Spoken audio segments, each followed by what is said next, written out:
I included this hand to show you how you can use straight blockers to steal a pot on later streets. The villain in this hand has been playing pretty aggressively both pre-flop and post-flop so far, but other than that, I don't have any reads. Pre-flop is standard, as is the check back on the flop.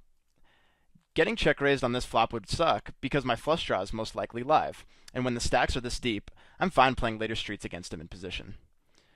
And just like the last hand, the turn is where the interesting decision point in the hand is. He leads out for pot on a two-tone board with tons of straight potential. As a side note, this is the perfect example of a dynamic turn texture, and even without any blockers, they're great for calling in position with one draw while trying to represent another.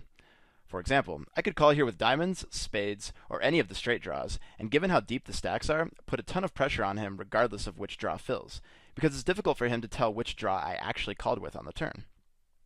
Anyway, I decide to call with my open ender into flush draw, planning on either value betting the river or taking it away if I miss. Even though he leads pot into me on the river, there's just too many hands that he's forced to bet fold if I raise. Given the line I've taken, I can easily represent the nut straight, and even if he has the second nut straight or the wheel, he'll still be making a mistake by calling given what my range should be in this spot. Basically, I won't get paid off very often when I have the nuts here, for two reasons.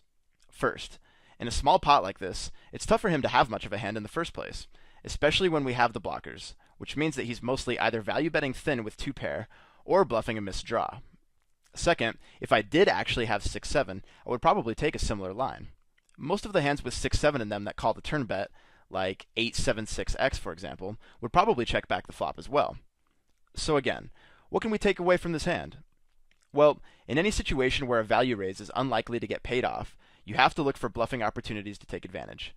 And having two blockers to the straight is the first place to look. Simply put, make sure that when you're blocker bluffing, take a line that makes sense in the eyes of your opponent. Don't spaz out and take a suspicious line that you never would take if you actually had the stones. Just relax and play the hand as if you wanted the action, and the rest should be easy.